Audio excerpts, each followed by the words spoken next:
Subscribe now and press the bell icon. Never miss an update.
కార్యక్రమానికి స్వాగతం.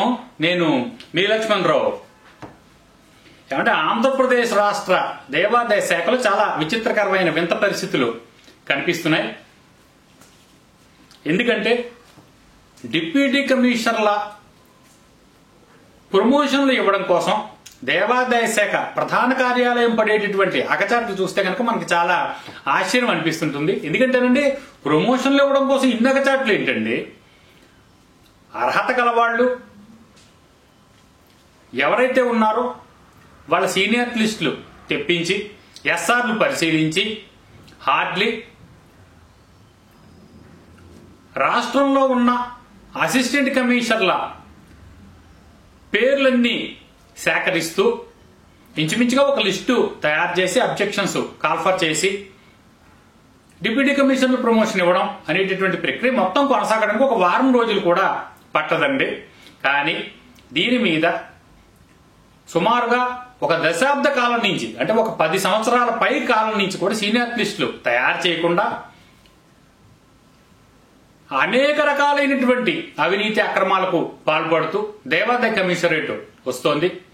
ఎవరు రానివ్వండి, డబ్బు ఎవరు ముట్ట చెప్తే వాళ్ళకి, లంచం ఎవరిస్తే వాళ్ళకి, మూట ఎవరు పట్టుకొస్తే వాళ్ళకి ప్రమోషన్లు ఇస్తూ వచ్చేశారు. దాంతో అనేక జీవోలు వైలేషన్ అవుతూ వచ్చాయి. రూల్ పొజిషన్ వైలేషన్ అయింది. ఒక రకంగా చూస్తే కనుక సైకిల్స్ కూడా మారాయి, రోటా కోటాలు మారాయి. అర్హత గల వాళ్ళు అనేక మంది వెనక్కి వెళ్ళిపోయారు, అనర్హులు ముందుకొచ్చారు. ఇందులో ప్రధానంగా 888 జీవో ఎవరైతే వైలేట్ చేసుకుంటూ ముందొచ్చారో వాళ్ళ పేర్లు కొన్ని వినిపిస్తున్నాయి. 888 జీవో ఎవరైతే వైలేట్ చేశారో ముఖ్యంగా చూస్తే కనుక గతంలో మనం చాలా కార్యక్రమాల్లో మాట్లాడాం. అందరి మీద చర్యలు తీసుకుని అనర్హత గల వాళ్ళకి రివర్షన్ ఇవ్వండి, తగు చర్యలు తీసుకోండి. అదే రకంగా ఎవరైతే వాళ్ళకి ప్రమోషన్లు ఇచ్చారో వాళ్ళ మీద కూడా చర్యలు తీసుకోమంటూ వేసినటువంటి పిటిషన్ మీద హైకోర్టు సుమారుగా 4 సంవత్సరాల క్రితమే జడ్జిమెంట్ ఇచ్చింది. 6 నెలల్లోపు మొత్తం విషయాన్ని క్రోడీకరించి తగు చర్యలు తీసుకుని వ్యవస్థను చక్కపరచండి అని చెప్తూ వచ్చింది. ఆ 888 జీవోలో ఒక అంశంలో ఈరోజు అసిస్టెంట్ కమిషనర్లుగా పదోన్నతులు పొందిన కొంతమంది వ్యక్తులు కూడా కనిపిస్తున్నారు, కొన్ని పేర్లు వినిపిస్తున్నాయి. విశాఖతంగా చూస్తే కనుక గతంలో కొన్ని కార్యక్రమాలు మనం చేశాం. 15/12/2023 ఆంధ్రప్రదేశ్ గవర్నమెంట్ ఒక గెజిట్ నోటిఫికేషన్ ఇస్తూ నియమిత ఆదాయం కన్నా ఎక్కువ ఆదాయం కల ఆలయాలుగా గుర్తించిన దేవాలయాలన్నింటినీ మేము అప్గ్రేడేషన్ చేస్తున్నాం అంటూ ఒక లిస్టు ప్రకటిస్తూ ఒక జీవో విడుదల చేసింది. 576 జీవో విడుదల చేసింది 4/12/2023. దాని మీద గెజిట్ నోటిఫికేషన్ వచ్చింది. ఈ గెజిట్ నోటిఫికేషన్ వచ్చాక దేవాలయాల అప్గ్రేడేషన్ చేసేటప్పుడు కొన్ని దేవాలయాల అసిస్టెంట్ కమిషనర్ పరిధిలోకి, కొన్ని దేవాలయాల డిప్యూటీ కమిషనర్ పరిధిలోకి కూడా ఎగ్జిక్యూటివ్ ఆఫీసర్లుగా పనిచేసేటటువంటి వ్యక్తులకు ప్రమోషన్లు ఇవ్వడానికి ఒక రంగం అయితే సిద్ధమైంది. ఇంకా దీని మీద ఎక్కడ చూసినా సరే అవినీతి తారాస్థాయికి విచ్చలవిడిగా చేరిపోయిందని మనం చెప్పాలి. దేవాదాయ శాఖ ప్రధాన కార్యాలయంలో ఆ రూలు కానివ్వండి, అనర్హులు కానివ్వండి, ఎగబడుతూ మనం గతంలో కార్యక్రమం ఒకటి చేశాం. రేసు గుర్రాల తయారయ్యారు అందరూ కూడాను. ఎవరు ఎక్కువ పరిగెడితే ఆ రేసు గుర్రమే నెగ్గుతుంది, సాధారణంగా గుర్ర పందాలు అన్నట్టుగా ఎవరు ఎక్కువ ప్రలోభాలకు గురి చేయడం, ఒత్తిళ్లు తీసుకురావడం, రికమెండేషన్లు తీసుకురావడం, అంటే ఎంపీలు ఎమ్మెల్యేలు లెటర్లు తీసుకొచ్చేసి మాకు ఈ పోస్టులు కంపల్సరీ ఇవ్వాల్సిందే అంటూ ఇచ్చేస్తూ ఉండడం. అక్కడ అర్హత అనర్హత అనే సమస్య లేదండి. లేదా సూట్ కేసులు లేదా మూట చెప్పేస్తూ ఉండడం. ఈ రకంగా తయారవడం వల్ల దేవాదాయ శాఖ అంతా కూడా ఏం చేయాలో తెలియని పరిస్థితులకు వెళ్ళిపోయి ఒక పక్క అర్హులకు సంబంధించినటువంటి ఫిర్యాదులు, కోర్టు తీర్పులు, అంతేకాకుండా పెండింగ్ కోర్టు కేసులు ఉండగా ఎవరికి అసిస్టెంట్ కమిషనర్లకు డిప్యూటీ కమిషనర్లు ఇవ్వాలి, గ్రేడ్ 1 ఎగ్జిక్యూటివ్ ఆఫీసర్లు ఎవరికి అసిస్టెంట్ కమిషనర్లు ప్రమోషన్లు ఇవ్వాలనే విషయం మీద కూడా దేవాదాయ కమిషనరేట్ ఒక రకంగా చూస్తే తలపట్టుకుందని మనం చెప్పాలి. మినిస్టర్ గారు అయితే ప్రత్యేకంగా ఒక సారథ్యం వహించి మరి గతంలో 17/12/2023 11 గంటలకి ఒక మీటింగ్ కూడా గతంలో కండక్ట్ చేశారు. దీనిలో ఒక VC held by special chief secretary to government, revenue endowments commissioner and endowments department అంటూ ఒక సర్క్యులర్ కూడా ఒకటి ఇష్యూ చేస్తే దీనిలో సుమారుగా 24 పేర్లు కనిపించాయండి. దీన్ని మనం గత కార్యక్రమంలో దీని గురించి మాట్లాడుకున్నాం. ఈ 24 మందితోటి వీసీ కండక్ట్ చేశాక కూడా ఒక క్లారిటీ రాలేదు. సుమారుగా నెల అయిపోతోంది ఈ వీసీ కండక్ట్ చేసి, 20 రోజుల పైనే అయింది.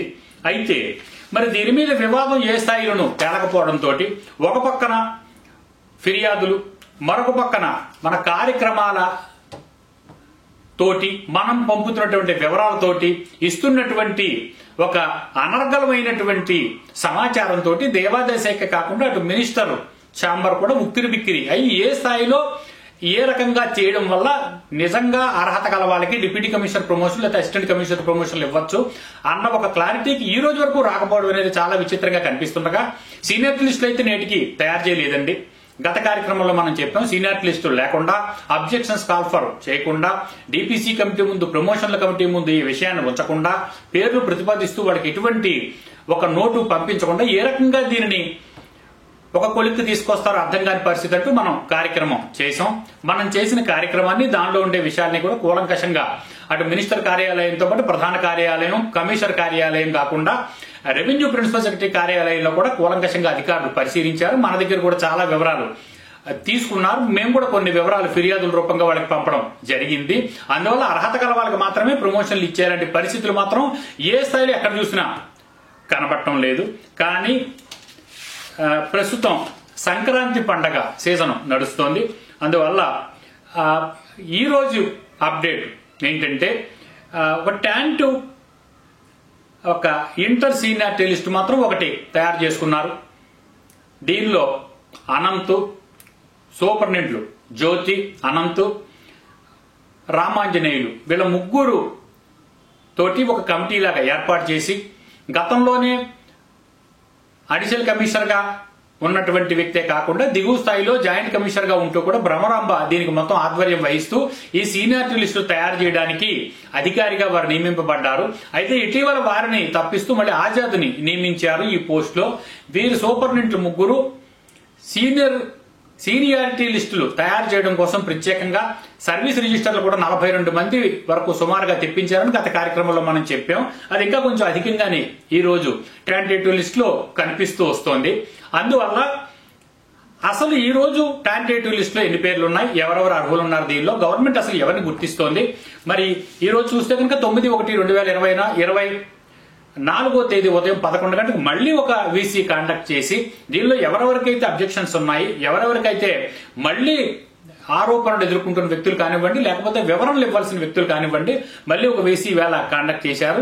దీనిలో కేవీ సాగరబాబు, గంజి Mallikarjuna Prasad, E Chandrasekhar Reddy, J Venkata Subbaiah, CH Rammohan Rao, MKTNV Prasad, K Shanti, P Kasturi, NR Krishnareddy, M Ramanjaneyulu, D Srinivasarao, V Satyanarayana, BHVSN Kishore, KNVDV Prasad ఈ 14 మందిని ఈ వేళ వీసీలో పాల్గొనవలసిందిగా therefore the request to attend to the said hearing on the 9/1/2024 at 11 AM in head office without fail అంటూ ఒక circular మళ్ళీ ఇవ్వడం అనేది జరిగింది. అంటే ఒక క్లారిటీ రావట్లేదు. గతంలో చూస్తే 24 మందితో ఒక వీసీ కండక్ట్ చేశారు. ఈ రోజు చూస్తే ఒక 14 మందితో మళ్ళీ ఒక వీసీ కండక్ట్ చేసినట్టుగా తెలిసింది. మరి టెంటేటివ్ లిస్ట్ ఏదైతే ఉంది, టెంటేటివ్ లిస్ట్ వివరాలు కనుక మనం చూస్తే కనుక మొత్తం ఆథరైజ్డ్ గా కాకుండా అనాథరైజ్డ్ గా తయారు చేసినటువంటి లిస్ట్ ఇది. ఈ లిస్ట్ కాపీ ఒకటి ప్రభుత్వానికి పంపించారు, ఒకటి ప్రిన్సిపల్ సెక్రటరీకి, ఒకటి కమిషనర్ పెట్టుకున్నారు. కానీ సీనియారిటీ లిస్ట్ మాత్రం కాదు, ఇది పూర్తి స్థాయి సీనియారిటీ లిస్ట్ కాకుండా తాత్కాలిక సీనియారిటీ లిస్ట్ గాని దీన్ని మనం పరిగణించాలి. దీనిలో చూస్తే 2008వ సంవత్సరం నుంచి మొత్తం ఎంతమంది అసిస్టెంట్ కమిషనర్లు ఈ రోజు వరకు అసలు అసిస్టెంట్ కమిషనర్ పోస్టుల్లో అటు ఇన్ఛార్జ్ గా కానివ్వండి రెగ్యులర్ గా కొనసాగుతున్నారు అన్న లిస్టులు సుమారుగా 2024 జనవరి వరకు కూడా తయారు చేశారు. ఈ లిస్టులో చూస్తే 2008వ సంవత్సరంలో పేర్లు సంవత్సరాల వారీగా కనుక మనం ఒకసారి చూస్తే సీనియారిటీ లిస్ట్ లో ఈ టెంటేటివ్ సీనియారిటీ లిస్ట్ లో ఎంతమంది ఉన్నారు.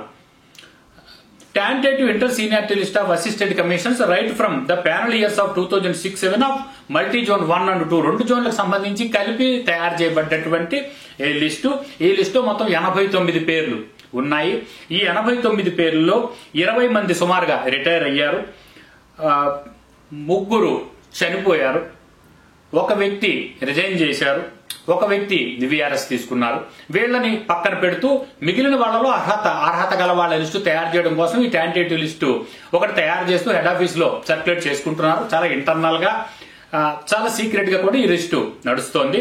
మరి 2008 నుంచి 2024 వరకు చూస్తే కనుక 89 మందిలో ఇప్పుడు మనం అనుకున్న వ్యక్తుల పేర్లు ఒకవేళ పక్కన పెట్టేసినప్పటికీ సుమారుగా 25 మంది పేర్లు పక్కకి వెళ్ళిపోయినప్పటికీ కూడా మనం ఒకసారి క్యాలిక్యులేషన్ గా చూస్తే 64 పేర్లు ఇంకా దీనిలో లెక్కలోకి వస్తున్నాయి. ఈ 64 మంది ఎవరో ఒకసారి చూద్దాం. 2008వ సంవత్సరంలో 8 మంది, 2009-10 ఆర్థిక సంవత్సరాల్లో 10 మంది, 2010-11 సంవత్సరాల్లో 14 మంది, 2011-12 ఆర్థిక సంవత్సరాల్లో చూస్తే కనుక 16 మంది, 12-13 సంవత్సరాల్లో 10 మంది, 13-14లో 3, 15-16లో 1, 16-17లో 1, 17-18లో 3, 18-19లో 4, 19-20 సంవత్సరంలో 9 మంది, అదే రకంగా 20-21 సంవత్సరంలో 4, 21-22లో 2, 23-24 సంవత్సరంలో 4 మొత్తం వ్యక్తులు ఇంతమంది కనిపిస్తున్నారు. దీనిలో డైరెక్ట్ రిక్రూటింగ్ కోటాలో వాళ్ళ లిస్టు కనుక మనం చూసినట్టయితే దీనిని ఒక సెపరేట్ గా ఒక లిస్టు మళ్ళీ తయారు చేశారు. మఫ్సిల్ లిస్ట్ ఒకటి సపరేట్ గా ఉంది, టెంపుల్ ఎంప్లాయీస్ లిస్ట్ ఒకటి ఉంది. కానీ ఈ లిస్ట్ ఏదైతే ఉందో 3ది కలిపే తయారు చేస్తూ దీనిలో ఫీడర్ కేటగిరీలో ఏ సైకిల్ పాయింట్ లో ఏ డైరెక్ట్ రిక్రూటివ్ వచ్చారనే లిస్టు కూడా దీనికి ప్రత్యేకంగా ఒకటి వీళ్ళు అటాచ్ చేసుకుని వచ్చారు. 2008వ సంవత్సరంలో దీనిలో మళ్ళీ మనం ఒకసారి కోటా వైజ్ గా దీనిలో కనుక చూస్తే డైరెక్ట్ రిక్రూటింగ్ కోటాలో ఎస్సీలు 3 ఉన్నారు, ఎస్టీలు 4 ఉన్నారు. మరి రెగ్యులర్ గా డైరెక్ట్ రిక్రూటింగ్ కాకుండా ఇటు మఫ్సిల్ కోటా కానివ్వండి, టెంపుల్ ఎంప్లాయీస్ కానివ్వండి, వీళ్ళలో చూస్తే కనుక 9 మంది ఎస్సీలు ఉంటే 2 ఎస్టీలు ఈ లిస్టు మొత్తంలో ఉన్నారు. అంటే వీళ్ళకి కోటాలు ప్రత్యేకంగా ఉన్నాయి, వీళ్ళకి సైక్లింగ్ వేరే ఉంది. అనేక రకాలైనటువంటి అన్ని పాయింట్లు దీనిలో కూలంకషంగా రాసుకుంటూ వచ్చారని మనం చెప్పాలి. దీనిలో ఒక్కసారి పేర్లు కనుక మనం చూసినట్టయితే 2008-9 సంవత్సరంలో చూస్తే సెలెక్టెడ్ క్యాండిడేట్ కింద పేరు చూపిస్తున్నారు. Date of promotion regularisation in the feeder category ఒకటి చూపిస్తున్నారు. As per approved existing panel year అని ఒకటి చూపిస్తున్నారు. ప్యానల్ ఇయర్ ఆఫ్టర్ రివ్యూ అని ఒకటి దీనిలో చూపించుకుంటూ వస్తున్నారు. అందువల్ల సూపరింటెండెంట్ SCW2 పాయింట్ లో రమణమ్మ వీరు వస్తున్నారు. వీరు date of promotion regularisation the feeder category 8-10-2004 చూపిస్తున్నారు. As per approved existing panel 2008-9 panel year after రివ్యూలో 8-9లకు వచ్చినట్టుగా చూపిస్తున్నారు. మరి సూపరింటెండెంట్ KB శ్రీనివాసరావు ఈయన 1-10-2004 డేట్ ఆఫ్ ప్రమోషన్ చూపిస్తున్నారు. 2007-8 అప్రూవ్డ్ ఎగ్జిస్టింగ్ ప్యానల్ ఈయన చూపిస్తుండగా 8-9లో ప్యానల్ ఆఫ్టర్ రివ్యూ చూపిస్తున్నారు. ఇదే రకంగా మనం ఒక్కొక్కటి చూసుకుంటూ వెళ్ళిపోతుంటే మధ్యలో రిటైర్ అయిన వాళ్ళు ఈ సంవత్సరాల్లోనే చాలా ఎక్కువగా ఉన్నారు. అందువల్ల వాళ్ళందరినీ తీసేయగా సూపరింటెండెంట్ కోటాలో సుజాత ఒకరున్నారు. వీరు 6-10-2004 చూపిస్తున్నారు. 2008-9, 2009-10 చూపిస్తున్నారు. మరి ఈఓ గ్రేడ్ 1 హోదాలో BHVSN కిషోర్ కుమార్ 1-4-2006 చూపిస్తున్నారు. 2018-19 అదే కాకుండా 2009-10 టు బి వెరిఫైడ్ అని రాశారు. ఇంకా ఇది వెరిఫై చేయనట్టుగానే ఇక్కడ లెక్కల్లో కనిపిస్తుంది. మరి ఈ టెంటేటివ్ లిస్ట్ మాత్రమే తయారు చేసుకుని రెగ్యులర్ గా సీనియారిటీ లిస్టు తయారు చేయకపోవడం వల్ల ఈ అవస్థ అంతా పడుతున్నారని మనకి కూలంకషంగా అర్థమైపోతుంది. మరి KNVD Prasad grade 1 executive officer హోదాలో కొనసాగుతున్నారు. ఈయన 1-9-2006 2006లో ఈయన ప్రమోషన్ రెగ్యులరైజేషన్ ద ఫీడర్ కేటగిరీలోకి వస్తే 2018-19లో అప్రూవ్డ్ ఎగ్జిస్టింగ్ ప్యానల్ ఇయర్ లో ఈయన పేరు చూపిస్తున్నారు. 2010-11 లిస్టు మళ్ళీ ఈయన కూడా టు బి వెరిఫైడ్ అని రాశారు. ఈ ఇద్దరు వ్యక్తులు వివాదాస్పదంగా ఉన్నారు. ఒకడు విఎస్ఎన్ కిషోర్ కుమార్, 2 కేఎన్విడి ప్రసాద్. వీరిద్దరూ త్రిబుల్ జీవో వైలేషన్ చేసి వచ్చారన్న ఆరోపణలు కూడా వినిపిస్తుండటంతో వీళ్ళ పేర్లు ప్రస్తుతం తాత్కాలికంగా పక్కన పెడుతూ వీళ్ళకి త్రిబుల్ జీవో వైలేషన్ చేసినందుకు నోటీసులు కూడా ఇస్తున్నట్టుగా సమాచారం ఉంది.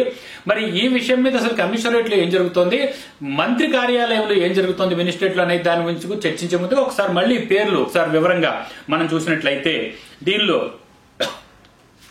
హెచ్జి వెంకటేష్ సూపరింటెండెంట్ గా ఉన్నారు. వీరిది 1-2-2007 date of promotion regularisation the feeder category చూపిస్తున్నారు. As per approved existing panel year లో ఈయన పేరు 8-9లో ఉండగా మరి ప్యానల్ ఆఫ్టర్ రివ్యూలో 2011-12లో 2010-11లో చూపిస్తున్నారు. ఎన్విఎస్ఎన్ మూర్తి సూపరింటెండెంట్ హోదాలో ఉన్నారు. వీరు 3-1-2003 డేట్ ఆఫ్ ప్రమోషన్ చూపిస్తున్నారు. 2006-7 approved existing panel year, 2010-11 panel year after review వీరిది చూపిస్తున్నారు. మరి ఏకాంబరం గ్రేడ్ 1 ఎగ్జిక్యూటివ్ ఆఫీసర్ హోదాలో ఉన్నారు. 8-12-2006 డేట్ ఆఫ్ ప్రమోషన్ కాగా 2018-19 approved existing panel year, 2010-11 panel year after review ఉంది. Temple employee NR Krishnareddy 29-12-2006 date of appointment గా date of promotion గా చూపిస్తున్నారు. 18-19 అప్రూవ్డ్ ఎగ్జిస్టింగ్ ప్యానల్ ఇయర్, 10-11లో ప్యానల్ ఇయర్ ఆఫ్టర్ రివ్యూ ఇది కూడా టు బి వెరిఫైడ్ అని చూపిస్తూ వస్తున్నారు. ఇది కూడా కొంచెం వివాదాస్పదంగా ఉన్నటువంటి విషయాలు. అందువల్ల 3 సంవత్సరాల పాటు మనం కంటిన్యూగా మీద చదువుకుంటూ వెళ్ళినట్టుగా గనక మనం గమనిస్తే మొదటి సంవత్సరం డేట్ ఆఫ్ ప్రమోషన్ గాను, రెండో సంవత్సరం date of approved existing panel year గాను, మూడోది ప్యానల్ ఇయర్ ఆఫ్టర్ రివ్యూ గాను మనం పరిగణిస్తూ వెళ్దాము. చాలా లిస్ట్ ఉన్న చాలా సమయమే దీనికి పట్టేటట్టుగా ఉంది. అందువల్ల ప్రతి వ్యక్తికి కూడా 3 విడివిడిగా ఉదాహరించే కన్నా కూడా మనం సంవత్సరాలు చదువుకుంటూ వెళ్ళిపోతుంటాం. దయచేసి అర్థం చేసుకోగలరని మనం కోరుతున్నాం. అందువల్ల పుష్పవర్ధన్ ఎస్సీన రిజైన్ చేశారు. మరి నెక్స్ట్ సూపరింటెండెంట్ హోదాలో పుష్పనాథం ఉన్నారు. 1-1-2003, 2007-8, 2011-10. అంతేకాకుండా గ్రేడ్ 1 ఎగ్జిక్యూటివ్ ఆఫీసర్ హోదాలో జీవీడీఎన్ లీలాకుమార్ ఉన్నారు. 8-12-2006 ఈయనది డేట్ ఆఫ్ ప్రమోషన్ గా చూపిస్తున్నారు. 2018-19, 2010-11 చూపిస్తున్నారు. సూపరింటెండెంట్ హోదాలో గురుప్రసాద్ 1-6-2007, 2008-9, 2010-11గా చూపిస్తున్నారు.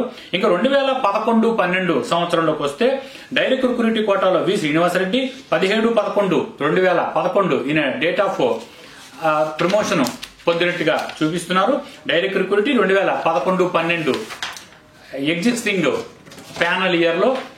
ప్యానల్ ఇయర్ ఆఫ్టర్ రివ్యూలో ఈయన పేరు 2011లో 11-12లో వచ్చింది. ఇంకా ఎస్ చంద్రశేఖర్ 29-9-2011 డైరెక్ట్ రిక్రూటీ, 2011-12. మరి direct recruitee P Baburao 28-9-2011 direct recruitee, 2010-11 direct recruitee. ఈ గ్రేడ్ 1 ఎగ్జిక్యూటివ్ ఆఫీసర్ గా ఉన్న పివి చలపతిరావు ఈయన రిటైర్ అయ్యారు. సూపరింటెండెంట్ హోదాలో కేవీ సాగర్బాబు 2-9-2007, 2007-8, 2011-12. టెంపుల్ సూపరింటెండెంట్ హోదాలో డిఎల్వి రమేష్ బాబు 12-5-2006 ఈయనది డేట్ ఆఫ్ ప్రమోషన్ 12-5-2006లో చూపిస్తున్నారు. As per approved existing panel చూస్తే కనుక 9-10లో ఉంది. ప్యానల్ ఇయర్ ఆఫ్టర్ రివ్యూలో 2011-12లోకి ఈయన వచ్చారు. ఇంకా grade 1 executive officer P Srinivasulu Reddy 4-5-2007, 21-22, 2011-12 grade 1 executive officer Dasari Srirama Varaprasad 29-2007, 2018-19, 2011-12 superintendent M Venkataswamy retire అయ్యారు. Grade 1 executive officer M Ramanjaneyulu 1-10-2007, 2018-19, 2011-12 roster to be further verified అని ఈయనది మెన్షన్ చేశారు. ఇది కూడా కొద్దిగా వివాదాస్పదంగా ఉంది. మరి EO grade 1 Radha Singam 1-10-2007, 2018-19, 2011-12 grade 1 executive officer K Vani 12-10-2007, 2018-19లో ఈవిడికి కూడా as per approved existing panel year చూపిస్తున్నారు. 2011-12 ప్యానల్ ఇయర్ ఆఫ్టర్ రివ్యూలో చూపిస్తున్నారు. మరి 2012-13లో grade 1 executive officer Y Bhadraji 8/12/2006, 2018-19లో అప్రూవ్డ్ ఎగ్జిస్టింగ్ ప్యానల్ ఇయర్ లో చూపిస్తుంటే 12/13 ప్యానల్ ఇయర్ ఆఫ్టర్ రివ్యూలో పేరు చూపిస్తున్నారు. అందువల్ల ప్రతి వాళ్ళకి కూడా ఏదో ఒక చోట అంతరాలు వస్తున్నాయి. అందువల్ల ముందు అసలు ఎవరు డ్యూటీలో జాయిన్ అయ్యారు, అదే రకంగా డేట్ ఆఫ్ ప్రమోషన్ రెగ్యులరైజేషన్ అయినప్పుడు ఎవరు పొందారు, as per approved existing panel year లో ఎవరెవరు వచ్చారు, ప్యానల్ ఇయర్ ఆఫ్టర్ రివ్యూలో ఎవరెవరు వచ్చారు అనేది పూర్తిగా కన్ఫ్యూజింగ్ గానే ఉంది. ఎందువల్లంటే రెగ్యులర్ గా ఒక సీనియారిటీ లిస్టు తయారు చేయకుండా కేవలం ఒక ట్యాంటేటివ్ లిస్టు మాత్రమే తయారు చేసుకుని అత్యవసరంగా తయారు చేసుకోవడం వల్ల కూడా ఈ లిస్ట్ లో కొంత కన్ఫ్యూజన్ కొనసాగుతుందని మనం చెప్పాలి. గ్రేడ్ 1 ఎగ్జిక్యూటివ్ ఆఫీసర్ హోదాలో VV Pallamraju 1/10/2007 date of promotion, 2018-19 approved existing panel year, 2012-13 panel year after రివ్యూలో చూపిస్తున్నారు. M V Satyanarayana superintendent 28/7/2006, 2009-10, 2012-13 grade 1 executive officer K Adisesh Naidu 12/10/2007, 2018-19, 2011-12 అదే రకంగా grade 1 executive officer B Chandramouli 26/9/2007, 2018-19, 2012-13 grade 1 executive officer M Thimmanaidu 26/9/2007, 2018-19, 2012-13 grade 1 executive officer Jangam Vinod Kumar 29/2007, ఈయనది 29/7/2007 date of promotion regularisation at the federal కేటగిరీలో చూపిస్తున్నారు. 2018-19 as per approved existing panel year లో చూపిస్తున్నారు. 2012-13 panel year after రివ్యూలో ఈయన పేరు చూపిస్తున్నారు. ఇక 2013-14 సంవత్సరంలో మనం చూస్తే కనుక గ్రేడ్ 1 ఎగ్జిక్యూటివ్ ఆఫీసర్ లో Hari Suryaprakash 1/10/2007, 2018-19, 2013-14 superintendent M T Annapurna 3/10/2006, 2018-19, 2013-14 superintendent ఎం మాధవి ఈవిడ విఆర్ఎస్ తీసుకుని వెళ్ళిపోయారు. గ్రేడ్ 1 ఎగ్జిక్యూటివ్ ఆఫీసర్ ఏవి దుర్గా భవానీ 1/10/2007, 21-22, 2005-6 ఇవి 2015-16 సంవత్సరంలో ఈవిడిది చూపిస్తున్నారు. ఇంకా 2016-17 సంవత్సరంలో చూస్తే సూపరింటెండెంట్ కె విజయలక్ష్మి ఎస్టీ 1/6/2013 ఈవిడ డేట్ ఆఫ్ ప్రమోషన్ గా చూపిస్తున్నారు. 2018-19 మళ్ళీ as per approved existing panel year లో చూపిస్తుంటే 2016-17 ప్యానల్ ఇయర్ ఆఫ్టర్ రివ్యూలో చూపిస్తున్నారు. 2017-18లో మళ్ళీ grade 1 executive officer T Subhadra 1/10/2007, 21-22, 2007, 2017-18 మరి సూపరింటెండెంట్ హోదాలో చూస్తే 2017-18 సంవత్సరంలో Ganji Mallikarjuna Prasad 14/6/2008, 2008-9, 2017-18 superintendent M DVV Prasadarao 25/7/2008, 21-22, 2017-18, 2018-19 సంవత్సరాల్లో గనక మనం చూసినట్టయితే grade 1 executive officer G Kameswaramma 26/9/2007 newly considered 2018-19 superintendent M BRVV Prasad Patnaik 14/8/2007, 2018-19 newly considered grade 1 executive officer K Sirisha 1/10/2007, 2021-22, 2018-19 EO grade 1 N Sandhya 29/2007, 2018-19, 2018-19లోనే ఈవిడ కూడా చూపిస్తున్నారు. ఇంక 2019-20 సంవత్సరంలో మనం గనక చూస్తే J Srinivasarao 13/1/2020 date of promotion direct recruitee panel year after review 2019-20లో ఈయన పేరు చూపిస్తున్నారు.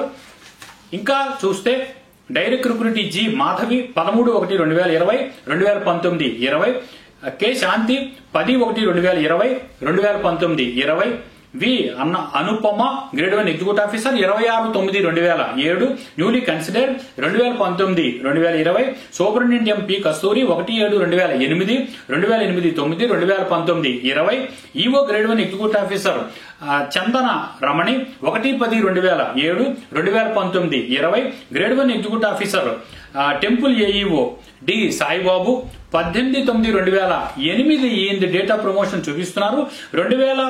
18, 19 as per approved existing panel year లో ఈయన పేరు చూపిస్తుండగా 19-20లో ప్యానల్ ఇయర్ ఆఫ్టర్ రివ్యూలో చూపిస్తున్నారు. అదే రకంగా చిట్టెమ్మ 1/4/2014, 2021-22, 2019-20 ఈవిడ ఏఈఓగా పనిచేస్తున్నారు. ఇంకా 2020-21 సంవత్సరానికి వచ్చేసరికి grade 1 executive officer Prasannalakshmi 26/9/2007 newly consider, 2020-21 grade 1 executive officer Bhanuraja 16/11/2007 newly considered, 2021 grade 1 executive officer BL Nagesh newly considered 7/5/2008 2021 సంవత్సరంలోనూ వీరిది ప్యానల్ ఇయర్ ఆఫ్టర్ రివ్యూలో చూపిస్తున్నారు. EO grade 1 executive officer P Narayanamurthy 8/7/2009 newly considered 2021. ఇంకా 2021-22 సంవత్సరాలకు వచ్చేసరికి grade 1 executive officer Nagamalleswararao 8/7/2009, 2021-22 grade 1 executive officer Chandrasekhararao 13/10/2011, 2021-22, 2021-22 సంవత్సరాల్లో వీళ్ళని చూపిస్తున్నారు. ఇంకా న్యూలీ ఈ సంవత్సరం వచ్చేసరికి 2023 సంవత్సరంలో ఈ చంద్రశేఖర్ రెడ్డి సూపరింటెండెంట్ 25/3/2005 వీరిది డేట్ ఆఫ్ ప్రమోషన్ గా చూపిస్తుండగా 2008-9లో నో పొజిషన్, 2023-24లో ప్యానల్ ఇయర్ ఆఫ్టర్ రివ్యూలో వీరిది చూపిస్తున్నారు. వీరే కాకుండా superintendent J Venkata Subbaiah 5/10/2006, AEO CH Rammohan Rao, AEO MKTNV Prasad SC వీరిది కూడా చూపిస్తున్నారు. వీరి విషయాలు కూడా మనం చూసినట్టయితే కనుక date of promotion 2009 12/9/2008 as per approved existing panel year లో చూస్తే 2021-22 ప్యానల్ ఇయర్ ఆఫ్టర్ రివ్యూలో చూస్తే 2023-24 the persons who are not considered in earlier review panels through they are working as ACs are adjusted in the newly sanction additional post అంటూ దీనిలో mention చేస్తూ దీంతో పాటు direct రిక్రూటీలకు సంబంధించినటువంటి ఒక లిస్ట్ కూడా వీళ్ళు అటాచ్ చేశారు. ఇందులో వేకెన్సీ నెంబర్ ఎంత వస్తుంది, సైక్లింగ్ పాయింట్ ఎంత వస్తుంది అన్నది కూడా దీనిలో మెన్షన్ చేశారు. చూస్తే కనుక సుమారుగా 22 పేర్ల వరకు డైరెక్ట్ రిక్రూటీ కోటాలో సుమారు 20 పేర్ల వరకు దీనిలో కనిపిస్తున్నాయి. అందువల్ల ఎటువంటి పరిస్థితుల్లో ఇంత అర్జెంట్ గా టాంటేటివ్ సీనియారిటీ లిస్ట్ మీద ఇదంతా అసలు వర్కౌట్ అవుతుందా అవదాని విషయం కూడా కనుక మనం పరిశీలిస్తే జనవరి 13వ తేదీ నాటికి ఆంధ్రప్రదేశ్ ప్రభుత్వం జగన్ పథకంలో ముఖ్యమంత్రికి ఒక మంచి పేరు తెచ్చేటటువంటి ఒక పథకంలో ఈ డిప్యూటీ కమిషనర్ల ప్రమోషన్లు ఎట్టి పరిస్థితుల్లోనూ ఇవ్వాల్సిందేనంటూ దేవాదాయ మంత్రి కార్యాలయం పట్టుబట్టినట్టుగా సమాచారం వస్తోంది.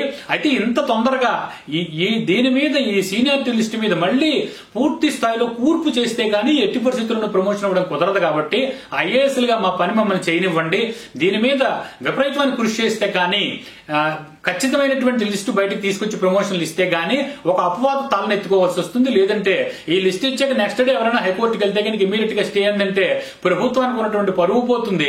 ఇంత కష్టపడి అందరికీ ప్రమోషన్లు ఇచ్చినటువంటి మన కష్టం అంతా కూడా నీరు గారిపోతున్నట్టు ప్రస్తుత కమిషనర్ ఎవరైతే ఉన్నారో సత్యనారాయణ స్థాయిలో ఘర్షణ పడ్డట్టుగా కూడా మనకి సమాచారం కనిపిస్తోంది.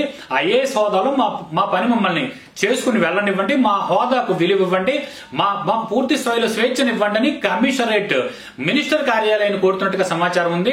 కానీ నేను ఎక్కడ ఫైల్లో ఏ ఫైల్లో సంతకం పెట్టమన్నా డిప్యూటీ చీఫ్ మినిస్టర్ గా నేను సంతకం పెట్టడానికి సిద్ధంగా ఉన్నప్పుడు మీకు వచ్చిన అడ్డంకి ఏంటి అంటూ కూడా డిప్యూటీ చీఫ్ మినిస్టర్ కార్యాలయం కమిషనరేట్ ప్రశ్నించినట్టు. కానీ డిపిసి కమిటీ సభ్యుల సంతకాలు అవసరం అవుతాయి తప్ప డిప్యూటీ చీఫ్ మినిస్టర్ సంతకం ఏ స్థాయిలో ఎక్కడ అవసరం ఉండదు. వారు పెట్టిన సంతకాలతోటి మేము ప్రమోషన్లు ఇస్తే కనుక ప్రభుత్వానికి చాలా చెడ్డ పేరు వస్తుంది. ఆ తర్వాత అనేక రకాలుగా మేము అపవాదులు తలనెత్తుకోవాల్సి వస్తుంది, కోర్టు తీర్పులు కూడా ఎదుర్కోవాల్సి వస్తుంది.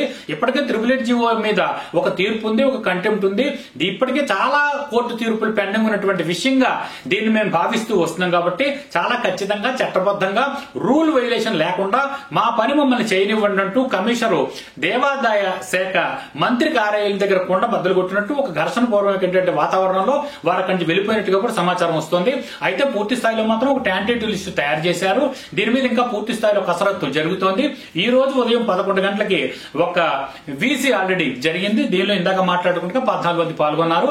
డిప్యూటీ కమిషనర్ల పోస్టులు ఇవ్వడంలో అర్హులు ఎవరు, అనర్హులు ఎవరు, అసలు దీనిలో చట్టబద్ధత ఎంత, ఇంత అర్జెంట్ గా ఇచ్చేయడంలో చట్టవిరుద్ధత ఏమైనా వస్తుందా, ఎవరైనా కోర్టుకి అప్రోచ్ అయితే కనుక ఎటువంటి తీర్పులు వచ్చే అవకాశం ఉందన్న అన్ని విషయాలతో పాటుగా ఈ కార్యక్రమానికి సంబంధించిన తదుపరి భాగాల్లో మరింతగా చర్చిస్తాం.